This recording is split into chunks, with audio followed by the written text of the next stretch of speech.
ಇದೊಂದು ಸ್ವಲ್ಪ ಇಂಟ್ರೆಸ್ಟಿಂಗ್ ಇದೆ problem. White to play and checkmate the black king in 2 moves. White ಆಡಬೇಕು, black king 2 move checkmate ಮಾಡಿ. ಈಗ ಅಲ್ಲಿ ಚೆಕ್ ಕೊಡಬೇಕು, 2 ಚೆಕ್ ಕೊಡಬೇಕು ಅಲ್ವಾ. ಈಗ ಚೆಕ್ ಕೊಡಬೇಕು ಅಂದ್ರೆ ಡಿಸ್ಕವರ್ಡ್ ಚೆಕ್ ಮಾತ್ರ ಸಾಧ್ಯ ಅಲ್ವಾ. ಡಿಸ್ಕವರ್ಡ್ ಮತ್ತೆ ಡಬಲ್ ಚೆಕ್. ಈಗ ಚೆಕ್ ಇಲ್ಲ ಅಲ್ವಾ.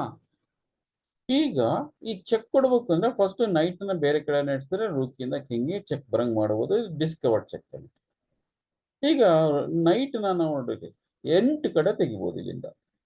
Night E6, F5, F3, E2, C2, B3, B5 and C6. ಇನ್ನು 8 ಕಡೆ ನೈಟ್ ಮೂವ್ ಮಾಡಿದ್ರೆ ರೂಕಿಂದ ಕಿಂಗ್ ಚೆಕ್ ಬರುತ್ತೆ. ನೈಟು E6, ನೈಟ್ C6 ಇಟ್ಟು ತೆಗೆದು ಚೆಕ್ ಬರಂಗ್ ಮಾಡಿದ್ರೆ ಡಬಲ್ ಚೆಕ್ ಆಗುತ್ತೆ.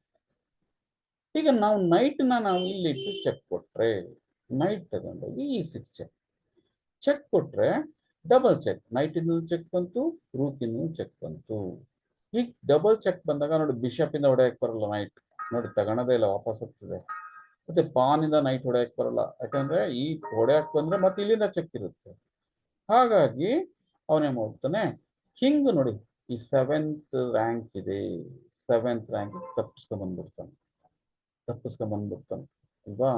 ಈಗ ನೈಟ್ ಇಂಟು ಈ ಪಾನ್ ತಿನ್ಬೋದು ಅಷ್ಟೇ, ಇನ್ನೇನು ಮಾಡಕ್ಕಾಗಲ್ಲ. ಇನ್ನೇನು ಮಾಡಕ್ಕಾಗಲ್ಲ ಅಲ್ವಾ. ಕಿಂಗ್ ತಪ್ಪಿಸ್ಕೊಂಡ್ಬರ್ತಾನೆ ಅಲ್ವಾ, ತಪ್ಪಿಸ್ಕೊಂಡ್ಬಂದ್ಬಿಡ್ತಾನೆ. ಈಗ 2 ಮೂವ್ಸ್ ಆಗೋಯ್ತು, ಚೆಕ್ ಮೇಟೇ ಇಲ್ಲ. ಹಾಗಾಗಿ ಇಲ್ಲಿ ನೈಟ್ ಇಂದ ಡಬಲ್ ಚೆಕ್ ಬರಂಗ್ ಮಾಡಬಹುದು. E6 ಕೊಡ್ಬೋದು, C6 ಕೊಡ್ಬೋದು. ಅದು ಎಲ್ಲಿ ಕೊಡಬೇಕು, ಫಸ್ಟ್ ಚೆಕ್ ಎಲ್ಲಿ ಕೊಡಬೇಕು ಅದು ಇಂಪಾರ್ಟೆಂಟ್. ಈ ಚೆಕ್ ಕೊಡೋಕ್ಕಿಂತ ಮೊದಲೇ ನಾವು ಯೋಚನೆ ಮಾಡೋದು, ಈ ಕಿಂಗಿಗೆ ತಪ್ಪಿಸ್ಕೊಂಡೋಗ್ ಜಾಗ ಎಲ್ಲಿದೆ. ಇಲ್ಲಿಂದ ಹೊರ ಬರಕ್ಕೆ ಒಂದು D7 ಇದೆ, ಒಂದು E7 ಇದೆ. ಫಸ್ಟ್ ಅದು ನಾವು ನೋಡ್ಬೇಕು ಬಾ. ಈ ಕಿಂಗ್ ನ ಲಾಸ್ಟ್ ರ್ಯಾಂಕ್ ಅಲ್ಲೇ ಇರಂಗ್, 8th ರ್ಯಾಂಕ್ ಅಲ್ಲೇ ಇರಂಗ್ ನೋಡ್ಕೊಬೇಕು, ಆಮೇಲೆ ಚೆಕ್ ಮೇಟ್ ಮಾಡಕ್ ಟ್ರೈ ಮಾಡ್ಬೇಕು. ಅದಕ್ಕೆ ಇಲ್ಲಿ E6 ಚೆಕ್ ಕೊಟ್ಬಿಟ್ರೆ, ನೈಟ್ ಇಲ್ಲಿ ಚೆಕ್ ಕೊಟ್ಬಿಟ್ರೆ ಇವನು ಇಲ್ಲಿ 8ನೇ ರ್ಯಾಂಕ್ ಅಲ್ಲೇ ಇಡಬೇಕು ಅಂತ ಏನೋ ಫೋರ್ಸ್ ಅಲ್ಲ.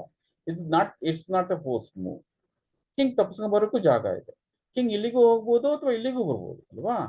ಹಾಗಾಗಿ E6 ಇಡೋ ಬದಲು ನೈಟ್ನ C6 ಚೆಕ್ ಕೊಟ್ರೆ, ನೋಡಿ ನೈಟ್ C6 ಚೆಕ್ ಕೊಟ್ಟಾಗ ಇಲ್ಲಿ ತಪ್ಪಿಸ್ಕೊಳಕ್ ಬರಕ್ ಒಂದು ಜಾಗ ಆಯ್ತು E7, ಅದನ್ನ ಬ್ಲಾಕ್ ಆಯ್ತು. ನೈಟ್ ಕಿಂಗ್ ಇಲ್ಲಿ ಬರಕ್ಕಲ್ಲ, ನೈಟು ಚೆಕ್ ಕೊಟ್ಟಿದೆ, ಪ್ಲಸ್ E7 ಸ್ಕ್ವೇರ್ ಗಾರ್ಡ್ ಮಾಡ್ತಿದೆ, ಕಿಂಗ್ ಇಲ್ಲಿ ಬರ್ಲಿಲ್ಲ ನೋಡ್ಕೊಂಡಿದೆ. ಇಲ್ಲಂತೂ ಮೊದಲೇ ಇಡಕ್ ಬರಲ್ಲ, ರೂಕಿಂದ ಚೆಕ್ ಬಂದಿದೆ, ಡಬಲ್ ಚೆಕ್, ರೂಕಿಂದ ಚೆಕ್, ನೈಟ್ ಇಂದ ಚೆಕ್. ಈಗ ಚೆಕ್ ಕೊಟ್ಟಾಗ ಬಿಷಪ್ ಅಡ್ಡಾಡಕ್ ಬರಲ್ಲ ಮತ್ತೆ, ಯಾಕಂದ್ರೆ ನೈಟಿನ ಚೆಕ್ ಇದ್ದಾಗ ಕಿಂಗ್ ಬೇರೆ ಕಡೆ ಮೂವ್ ಮಾಡಲೇಬೇಕು.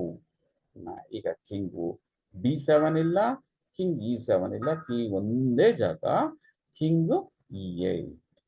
ಕಿಂಗ್ E8 ಬಂದಾಗ ಈಗ ಇನ್ನೊಂದು ಚೆಕ್, ನೈಟ್ ಇಂದ ಕೊಡಕ್ ಬರಲ್ಲ. ಈ ನೈಟ್ ಸಪೋರ್ಟ್ ಅಲ್ಲಿ ರೂಕ್ ತಗೊಂಡೋಗಿ D8 ಚೆಕ್ ಕೊಡ್ತಾರೆ, ರೂಕ್ D8 ಚೆಕ್.